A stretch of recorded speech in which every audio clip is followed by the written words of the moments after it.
ये आपका जो टॉपिक है ये आपका ग्लूकोज कार्बोहाइड्रेट चैप्टर से है। उसमें एक टॉपिक है कि कैसे ब्लड में ग्लूकोज की कॉन्सेंट्रेशन को मेंटेन करते हैं। तो अभी हम उसके बारे में पढ़ेंगे। ग्लूकोज बहुत ज़रूरी होता है हमारे बॉडी के लिए। एनर्जी प्रोवाइड करता है, प्लस वो ऑस्मोलैरिटी ठीक रखने में हेल्प करता है ब्लड की। ठीक है, इसको कंट्रोल किया जाना बहुत ज़रूरी है। अगर ये बहुत कम हो जाता है तब भी प्रॉब्लम है, अगर ये बहुत ज़्यादा हो जाता है तब भी प्रॉब्लम है। हम अपना डेली ग्लूकोज जो है वो बेसिकली कार्ब्स जब खाते हैं हमें वो मिलता है, और फिर उससे जो बॉडी है वो मेटाबॉलिक पाथवे से एनर्जी जो है वो रिलीज़ करती है। Your cells also need an exact level of glucose in the blood to use as energy. Blood में भी ग्लूकोज चाहिए एनर्जी की फॉर्म, एनर्जी के लिए। एक होम्योस्टेसिस जो है वो तुम्हारे प्रेजेंट होना चाहिए ग्लूकोज को लेकर तुम्हारी बॉडी में। ये वही चीज़ रिपीटेड है जो मैंने ऊपर बोला कि ना बहुत ज़्यादा होना चाहिए ना बहुत कम होना चाहिए।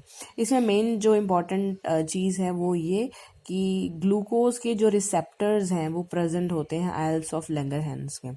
ठीक है, तो ये वो वाले सेल्स हैं जब तुम्हारे ब्लड में ग्लूकोज होगा तो जो रिसेप्टर्स इनको सेंस करेंगे, ठीक है, सेंस करके ये सिग्नल देंगे कि कितनी कॉन्सेंट्रेशन ऑफ ग्लूकोज प्रेजेंट है, क्या वो कम है या फिर वो बहुत ज़्यादा है। तो जो सेंस करेंगे, रिसीव करेंगे सिग्नल्स, वो रिसेप्टर्स जो हैं वो आयल्स ऑफ लैंगरहैंस में प्रेजेंट होते हैं पेनक्रियाज में। वही जो लेवल को कंट्रोल करने का जो काम है वो तुम्हारी पेनक्रियाज करती है। यही जो पेनक्रियाज के सेल्स हैं वो ये मैसेज रिसीव करेंगे कि लेवल कितना है। फिर पेनक्रियाज हार्मोन्स रिलीज़ करती है। अगर तो लेवल ज़्यादा है तो कोई ऐसा हार्मोन रिलीज़ करेगी जो उसको कम कर देगा। अगर लेवल कम है तो कोई ऐसा हार्मोन रिलीज़ करेगी कि उसकी जो लेवल है ग्लूकोज का वो ज़्यादा हो जाए।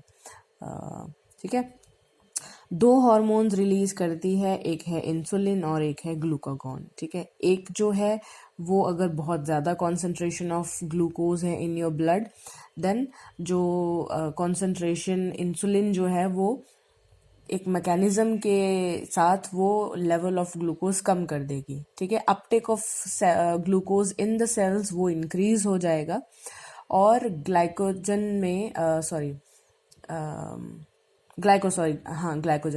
में वो कन्वर्ट हो जाएगा।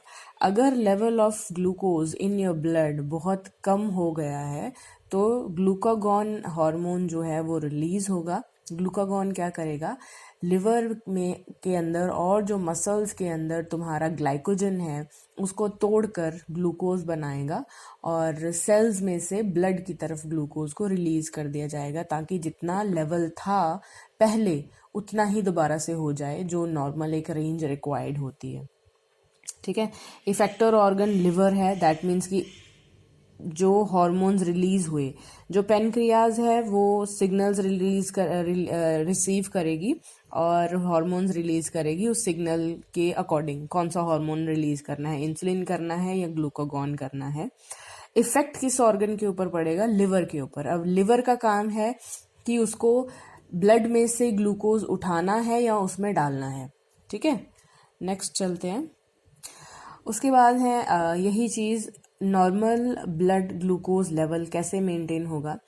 अगर तो ये वो केस है जहाँ पे ब्लड में ग्लूकोज ज़्यादा है, ठीक है, ग्लूकोज की कॉन्सेंट्रेशन ब्लड में ज़्यादा है, तो islets of Langerhans message receive करेंगे कि ब्लड में ग्लूकोज की कॉन्सेंट्रेशन ज़्यादा है। पैनक्रियाज इंसुलिन बनाएंगी, इंसुलिन जो है वो ट्रांसपोर्ट कर दिया जाएगा ब्लड में। ठीक है, पूरी बॉडी में जाने का जरिया एक ब्लड होता है। ठीक है, उसके बाद जो लिवर है वो कन्वर्ट कर देगा ग्लूकोज को ग्लाइकोजन में और उसको स्टोर कर लेगा। अब इसके मिडल में एक स्टेप आना चाहिए जो कि है अपटेक ऑफ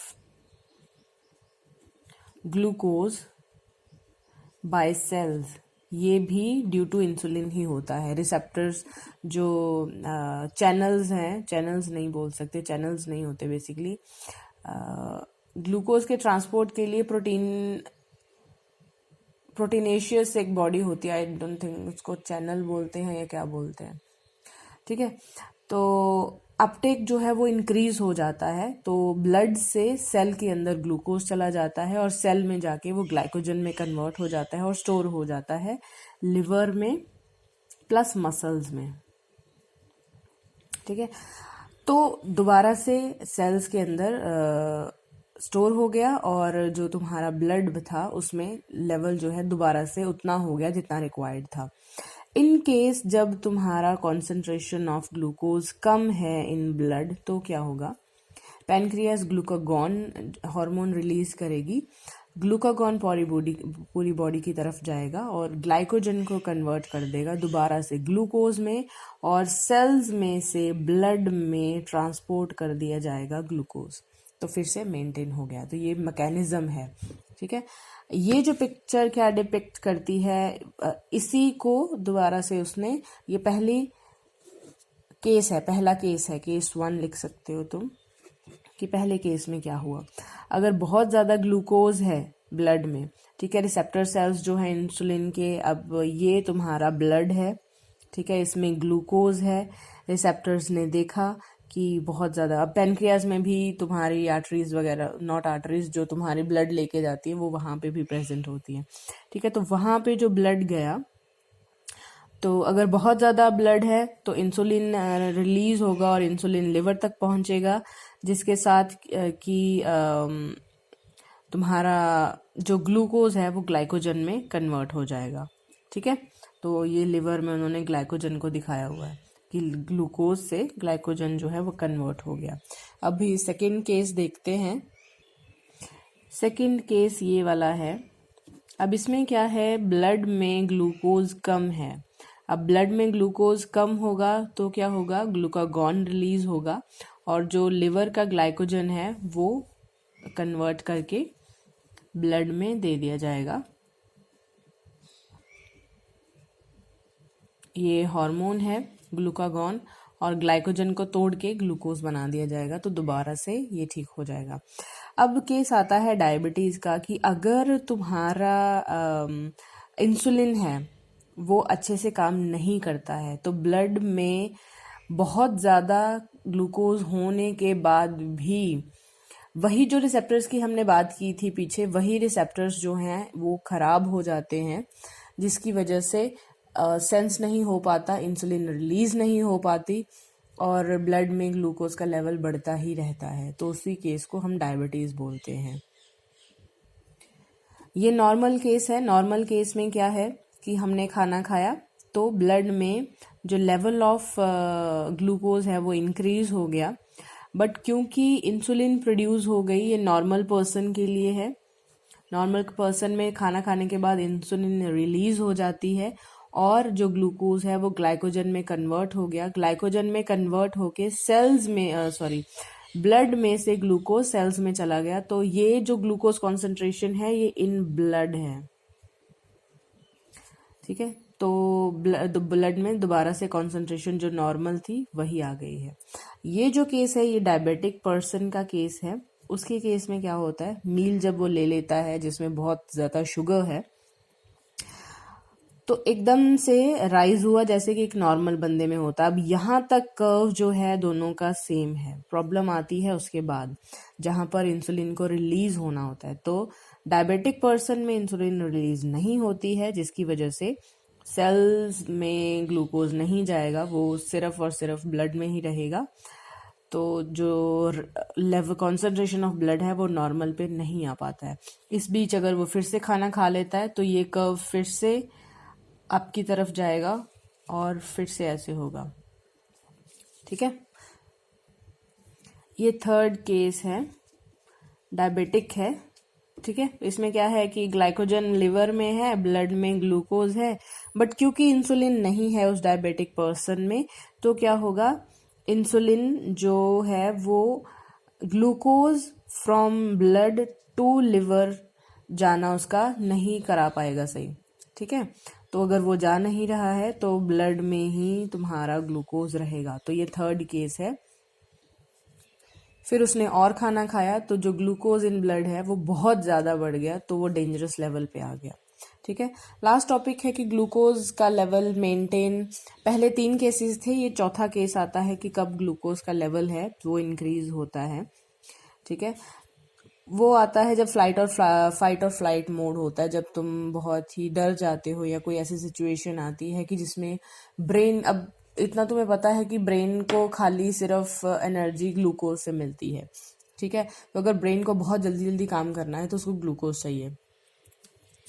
तो जब फाइट और फ्लाइट का, या तो उसने लड़ना है या उसने भागना है, ठीक है, दोनों चीज़ों में उसको ग्लूकोज चाहिए। ठीक है, लड़ना वो फिजिकली लड़ना नहीं, वो जब तुम एग्ज़ाम देते हो या कोई और चीज़ है तो मतलब कि दिमाग लगेगा इस टाइम पे, या कोई ऐसी सिचुएशन आ जाती है, लड़ाई की सिचुएशन आ जाती है, तो एड्रेनल ग्लैंड जो होता है वो एड्रेनलिन हार्मोन जो है वो रिलीज करता है, जिससे कि इंसुलिन इनहिबिट हो जाती है। दैट मीन्स कि ग्लूकोज को ग्लाइकोजन में कन्वर्ट करना बंद हो जाता है, और ग्लूकागॉन जो है वो ग्लाइकोजन से ग्लूकोज का टूटना वो इंक्रीज कर देता है, जिसकी वजह से ही ब्लड में बहुत ग्लूकोज आता है। ब्लड में ग्लूकोज होगा, वो ब्रेन में जाएगा और ब्रेन जो है वो उसको यूटिलाइज करेगा और अपने फाइट और फ्लाइट मोड में आ जाएगा। ठीक है, तो ये 4th केस है जिसमें ग्लूकोज को मेंटेन करने का काम आता है। तो ये आपका इतना ही टॉपिक है, इसमें 4 चीज़ें आएंगी, ग्राफ ज़रूर ड्रॉ करना, और डायबिटीज़ के बारे में लिखना है, और 4th केस ऑब्वियसली डायबिटीज़ का है तो डायबिटीज़ के बारे में लिखोगे। ओके।